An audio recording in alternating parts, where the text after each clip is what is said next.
Prime Field. Yo, if you're watching this right now, you already know what time it is. This is the last check-in before tip.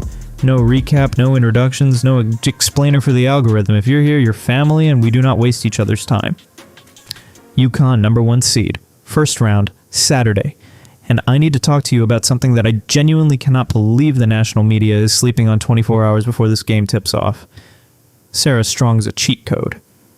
And I don't mean that as a compliment. I mean it as a warning for UTSA. Welcome back, Husky Nation. Let's get into it. Alright, here's where we are heading into Saturday. 34-0, undefeated. And honestly, the scary part is this team does not feel like it has peaked yet.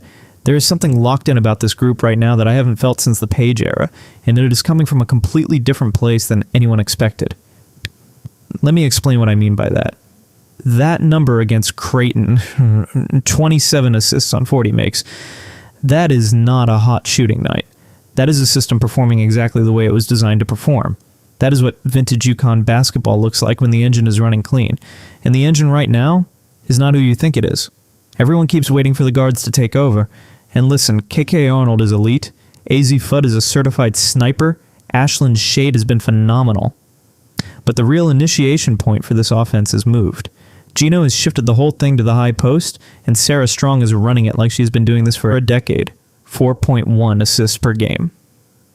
From the forward spot, that is not a typo. That is a sophomore who is functionally playing point guard from the elbow, and the reason it's so hard to defend is because nobody in their scouting prep is looking for it there. You prep for guard pressure. You prep for the pick and roll. You do not prep for a 6'2" unathletic forward with Magic Johnson vision where you can catching at the free throw line and dissecting your entire rotation before the ball hits the paint. The one dribble rule. That's the key thing I keep coming back to on film. The ball does not stick. It is pass, push, pass, shot. And by the time the defense has processed the first pass, they're already a full rotation behind.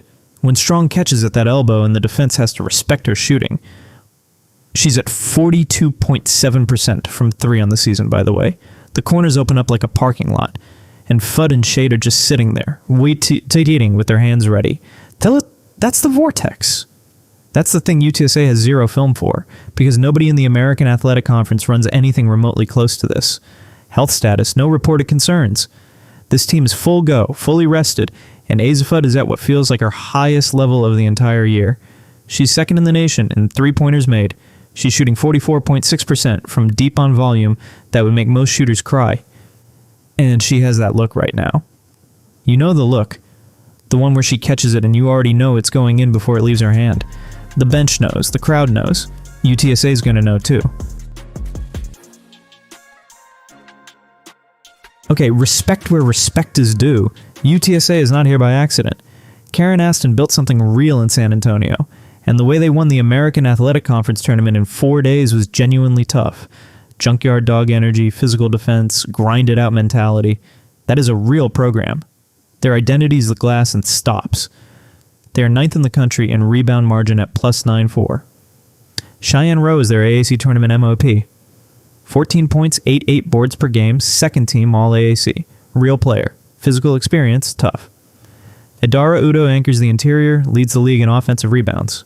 These two together are the reason UTSA held Rice to 40 points in the conference tournament. 40. That is a legitimate defensive performance. Here's the problem for them, though. Their entire defensive identity is built around protecting the paint and controlling the glass. The High-Post Hub is specifically designed to make that irrelevant in the first 5 seconds of every possession. The moment Sarah Strong catches at the elbow and Rowe or Udo has to come out to guard her, the paint is empty. Everything UTSA is good at. The interior wall, the rim protection, the rebounding positioning, all of it gets vacated before the offense even starts. And offensively, Ariana Hardaway is their best creator at 11.3 points and 4.7 assists per game. She can make plays. But that offensive rating, 85.7, ranking 278th in the country, tells you everything you need to know about what happens if UConn creates even a handful of transition opportunities off steals and turnovers. UTSA does not have the firepower to come back from a double-digit hole in this building. Their corner 3 defense is the big question mark. I do not have the specific synergy zone data in front of me, so I'm not going to manufacture a number. But what I can tell you is that no team in the American this year consistently tested what Fudd and Shade can do in those spots. And there's a real learning curve that happens in real time against this UConn spacing. Here's why this matters for Saturday. Cheyenne Rowe is a great post defender. Idara Udo protects the paint. Those two are the reason UTSA held Rice to a season-low 40 points. Their whole defensive identity is built around controlling the interior and dominating the glass. But the High-Post Hub never enters the paint early. That is the whole point. Strong catches at the elbow, and their bigs have to come out to guard her. And the second they come out, the paint is empty. Fudd is standing in the corner at 44.6% from 3. Shade is standing in the other corner. And Strong already sees both of them before the defense even realizes it has been displaced. You cannot guard the elbow and the corners at the same time with the same personnel.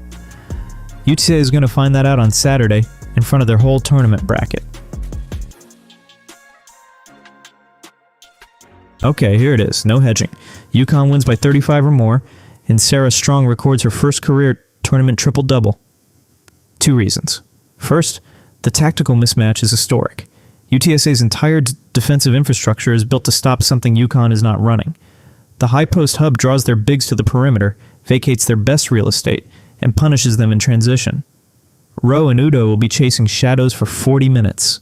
The spacing equation, Fudd at 44.6% with Shade heating up, Zabel off the bench, means UTSA cannot sag off anyone to help.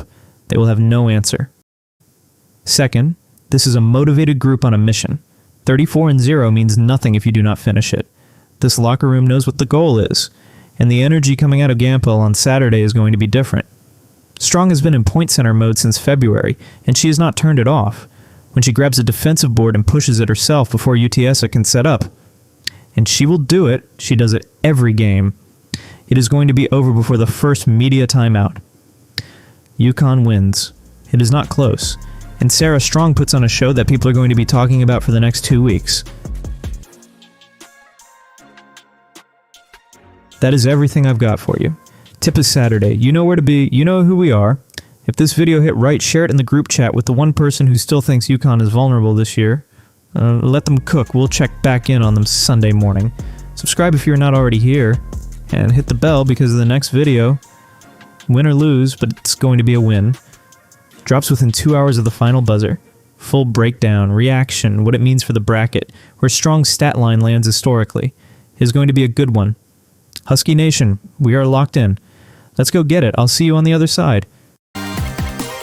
Prime Field.